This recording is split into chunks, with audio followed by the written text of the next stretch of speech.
Tori Kruse. Welcome to my channel. If you're new, please subscribe and hit that notification bell. Also follow me on social media at Miss Tori Kruse. I really appreciate it.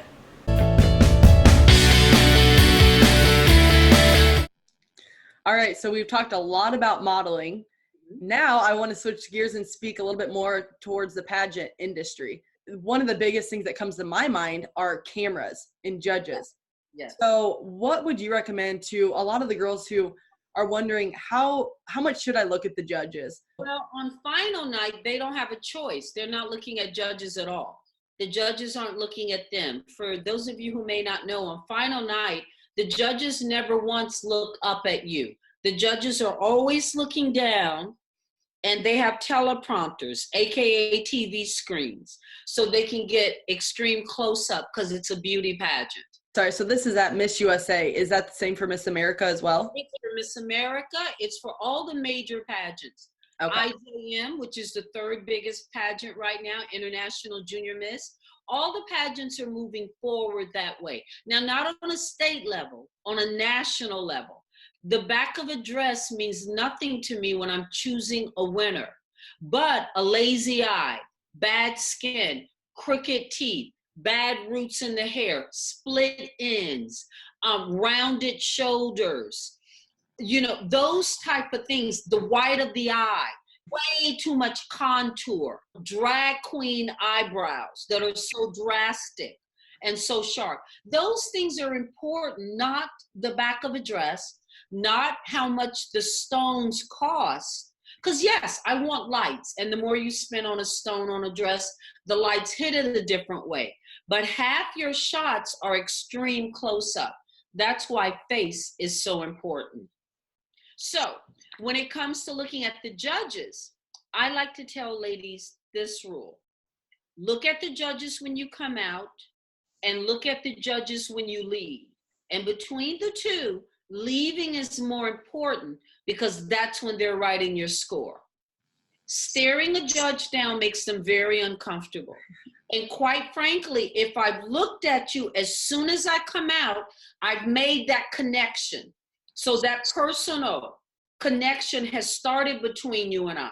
When I'm in front of you, if I then give the audience love, it lets a judge get an idea of what I'm going to look like on stage in front of an auditorium full of young people. They can say, wow, she's going to be great when she's on stage, and then leaving, of course. So that's what I tell people when it comes to judges. Wonderful. And also when it comes to facial expressions, what if you are a person who smiles all the time and you're not so good at that serious, sexy face? What would you recommend as far as changing your face up for different aspects of competition? I've never met anyone that could not do a flirt. What happens is girls try to do other girls' flirts. Your flirt is uniquely you, just like your walk. I don't need a miss to teach a girl how she walked. This girl she's teaching, the hips might be different, the knees might knock, the girl may have bigger or smaller breasts, maybe more boy, could be taller or shorter. Just like a teacher in a classroom knows my overachiever student, I'm going to have her in the front because I'll have her erase the boards, collect the papers. She's the overachiever. The kid in the back that seems to always be going through depression, I'll lower my voice when I talk to that student. I'll rub their back. I'll be more patient. Just like a teacher knows how to teach all. That's what you need. Someone that looks at you and says, you should not do your number one smile the most because you're all gum. That's what I would have to know to win this. Someone telling me, you have to do your big smile the most because that's Miss USA, would make me put my number one smile up against another girl who wasn't so gummy, and with extreme close-up, I would scare the bejesus out of her, and she would win. You have to take what's you. And that flirt is not something, girls get confused with a sexy look, something out of a magazine or something they saw on America's Next Top Model. It's not anything that looks like this. That's not what we need. When we say flirt for a miss, she's thinking something powerful behind her eyes, and the lips can be soft. The lips can be slightly open. The eyes can be wide. The eyes can squint. That depends on you and your face and what makes you feel good. And the best news of all, if you could hold it for 2 seconds only, you can win. But to ever go into a pageant and think, I can beat a girl with 4 good cards, 4 good faces, and all I have is 1 good card, 1 good face, is ludicrous. In my top 10, everybody has a beautiful smile. That's why I don't understand girls who come only with a smile. It's funny you say this because I'm starting a portion on my social media called Stop the Madness. And maybe some people saw it last week. I started with, judges will count you lower if they can see your shoe in evening gown. Really? That is one. No, there are a lot of coaches telling girls that. And I want to say, there was one pageant a long time ago that I knew that to be true. But I have never in a major pageant since the 2000s seen a judge punish a girl because the seamstress did it a little too short. The dry cleaner shrunk the dress, or worse, you're at Miss USA, your heel breaks, and instead of throwing in the towel, you say, I can wear this heel, which makes your dress a little bit short. But I'm gonna punish you. Everything else was great about you. Everything. But gosh darn it, I can see you. Oh, you're a loser. Do you see how that's crazy? Because girls are coming to me with a legit question. How can the dress be long enough when I walk that you don't see my shoe without being too long to go under my feet? It can't. Girls have come to me, coaches have taught them, that have paralyzed them. They should wear the same color the whole weekend.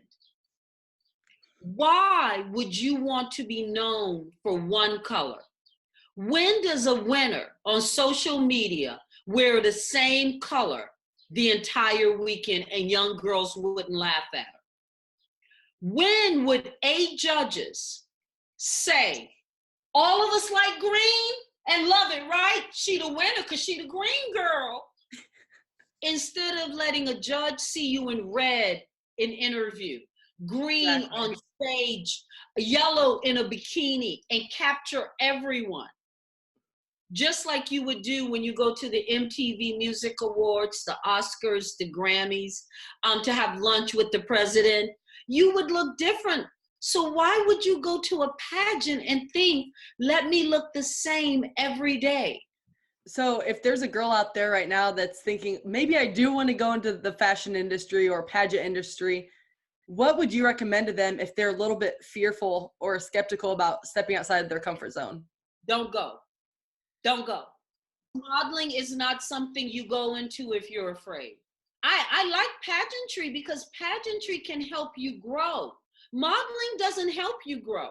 If you are already not strong, that you can brush it off, get up the next day, feel good, and go back out positive. You should not go into a career that daily rejection is what you do. That's why girls self-medicate. Girls start to look for a little something they can take and control, because the job is not something they can control. Right. And makes them feel good. Now, pageantry, on the other hand, is. And it's funny because now my top friend models say I've drunk the Kool-Aid. Because at first I was one of those models, I confess, that did not understand pageantry. And now I love it. I have seen young girls who could not look me in the eye, whose voice was like this, and didn't know, I don't know what my favorite color is. I don't know what kind of dress I like. All of a sudden can look straight into the eye, speak with authority, and say, my favorite color is red, but my power color is yellow. I know when I walk into a room and I want to rule the world, I wear yellow. I've seen that transition. I've seen a girl start to love her figure and realize she doesn't have to be a stick figure. Curves are great. I've seen girls say, Deshauna Barber was here and Miss Hawaii was here and Deshauna won. I've seen girls say Olivia Coppola was here and Marilyn was here and Olivia won. Height is not the with-all in the world. So I love pageantry. I even tell moms they should really try get their daughters in pageantry. Oh, let me tell you my favorite thing, because people think it's crazy.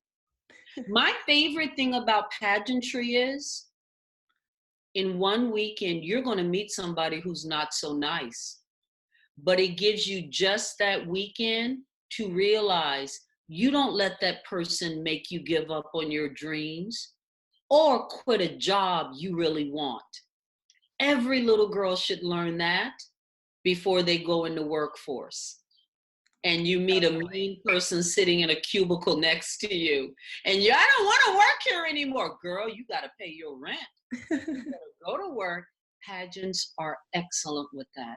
They definitely are. And there may be one person in 1,000 of them, but you make amazing friends through it all too.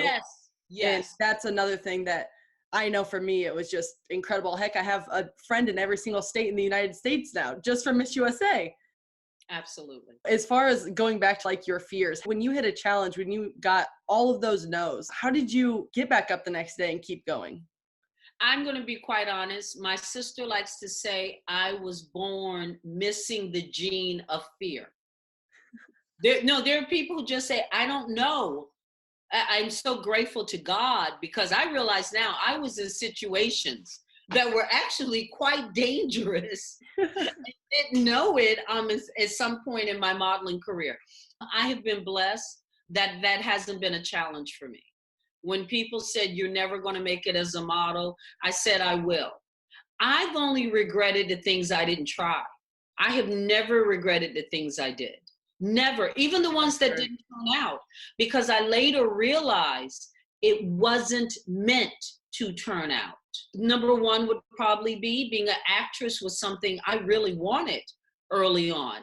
But I now realize having to choose between my career and my walk with Christ on a daily basis would have messed with me. It doesn't mess with a lot of my friends who are devout Christians. It doesn't.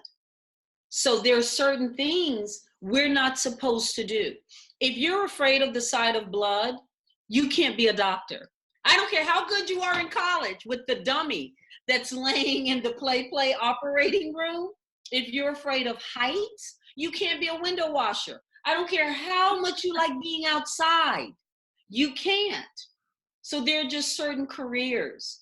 You have to know daily rejection is not good for me. If you're not happy with yourself and using your talents, not someone else's, your talents, you're not going to be happy moving forward. And if something doesn't work out, find something that could keep you, I like to say, under that umbrella. If modeling doesn't work out, maybe a fashion stylist where you're styling for magazines. Mm-hmm. You're on the photo shoot and you get to go to major designers and things. Maybe, I don't know, maybe you want to work as an agent at an agency where you can help other girls make their dreams come true and be more professional. The girls you see that do have what it takes. Maybe a photographer, because then your eye will be the creative eye and you can make that image that you are thinking in your head. But, you know, if one doesn't work, you can stay under that umbrella. Very great advice. So if any girls listening want to work with you, want to get a hold of you, how can they do that? Please do. All you have to do is go on my website, Alup, A-L-U-P, which, by the way, that stands for A Loop Production. A-L-U-P, Alup Production, International, alupinternational.com. You can email me there or through Facebook or Instagram, Lou Sierra. I'd love to work with you. My app is on Android and it's on Apple iPhone, and it's called Lou Sierra Modelversity. Thank you for watching. I hope you enjoyed that episode just as much as I did. Please put your comments below, click subscribe, and hit that notification bell. Also, follow me on social media at Miss Tori Kruse. Until next time, be unstoppable.